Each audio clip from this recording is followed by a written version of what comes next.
Welcome to the logic gate. In the last video we talked about what RTL is, data flowing between registers synchronized by the clock. Today we are done with the theory. We are going to write our first real RTL module in SystemVerilog, understand every single line and simulate it.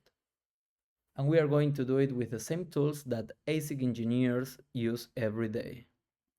By the end of this video, you will have a working, synthesizable piece of hardware, and you will know exactly why it works. What are we building? We are building an 8-bit synchronous counter with a synchronous reset. It counts up by 1 on every rising clock edge. When the reset is asserted, it goes back to 0 immediately, not waiting for the clock. Simple concept, but it touches every fundamental idea in RTL design. Clock, reset, register, sequential logic, and no blocking a segment. Once you understand this module, you understand the template for almost every RTL block you will ever write. Start with the module counter and tell them what it comes first.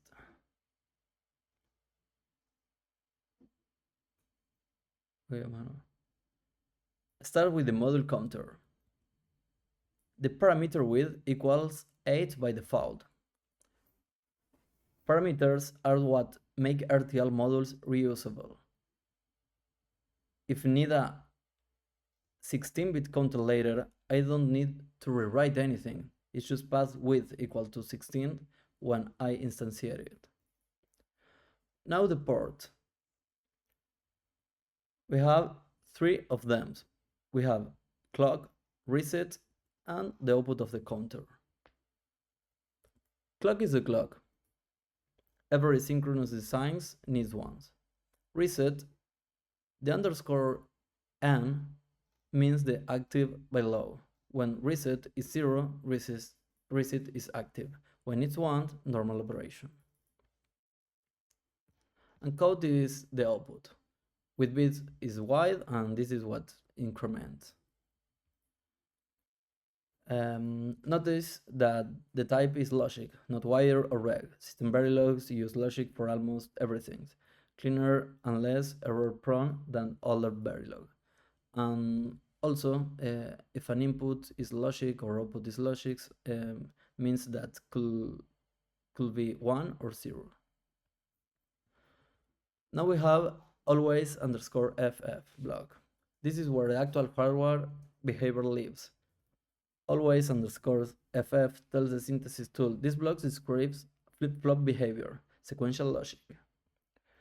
The sensitive list is possessed clock or negate reset underscore n. Possessed clock, the circuit updates on every rising clock edge. Negate reset underscore n is a synchronous reset. Fires immediately when a reset goes low, without waiting for the clock. Inside, we have the operation of the reset. When the reset is active, the counter goes to 0. Otherwise, count is incremented by 1. And after that, we have the assignation of the register to the output of our design, the output port, O underscore count. The tick 0 shorthand means 0 that the current bit width. No magic numbers, here in this case. Here is the complete module, 15 line almost. That is all it takes to describe a synthesizable 8-bit counter in SystemVerilog. Before we write the test bench, there is one thing in the code I need to explain properly. Non-blocking assignments. We have not blocking assignments and blocking assignments.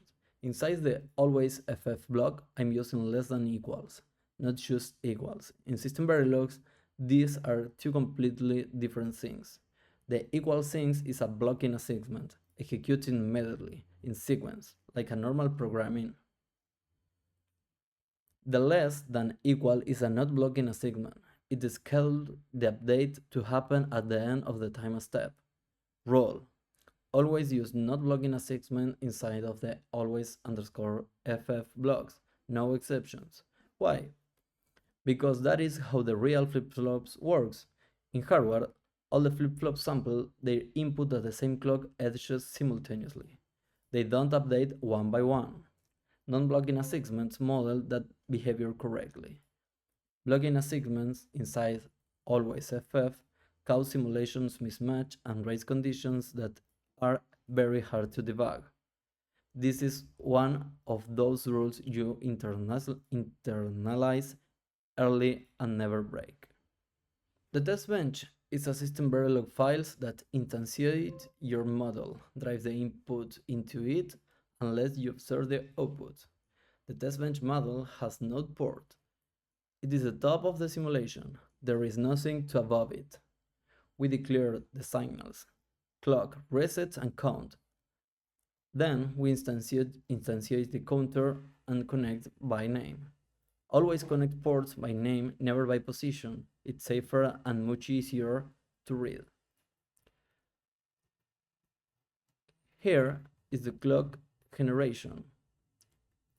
Initial clocks equal 0, then always #5 flip it. Every 5 nanoseconds, the clock toggles. That is a 10 nanoseconds period, and this means 100 MHz. The stimulus. Assert reset for 2 clock cycles, then release it. Then let the counter run for 20 cycles, then call finish. And the last initial blocks, this ones is how I'm saving the waves to could show you in format for Verdi. Verdi is a tool that you will use to show the waves. We have to run 2 commands. The first is compile, and it checks if our RTL is okay or we have some issues in the description of the hardware. And the next step is a simulation, where we can see the waves and do a first validations of our design. Here we can see our counter. We have 2 clock cycles where our reset is equal to 0, and after its release, the counter starts to increase. As we did in the simulation, we ran the counter for 20 clock cycles. And as we can see here, the maximum value before the simulations finish is 20. And that is what we want to simulate. Why this matters? I want to take a second to connect this to where we are going. A counter seems simple, but think about what it actually is. A register that updates its own value every clock cycle based on a computation. That is the exact same pattern as the accumulator in a DSP data path. It is the same pattern as a syndrome register in a VCH decoder. It is the same pattern as a state counter in a Viterbi's trellis. The template you should learn is the backbone of every RTL block digital communications hardware.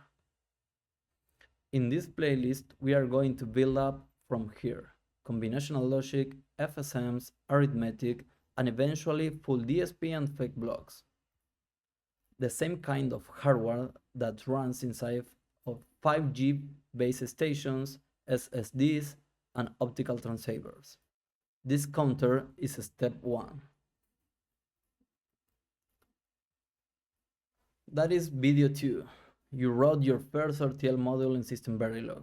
You understand the structure, the always FF block, the reset pattern, and the not blocking a segment rule. You run a real simulation and read the waveform. In the next video, we cover combinational logic, always underscore com, assign statement, and how to describe hardware that has no state. The code from this video is in the description. If you are following the RTL for ASIC series, subscribe so you don't miss the next one. Any question, drop them in the comment. I read all of them. See you in the next one.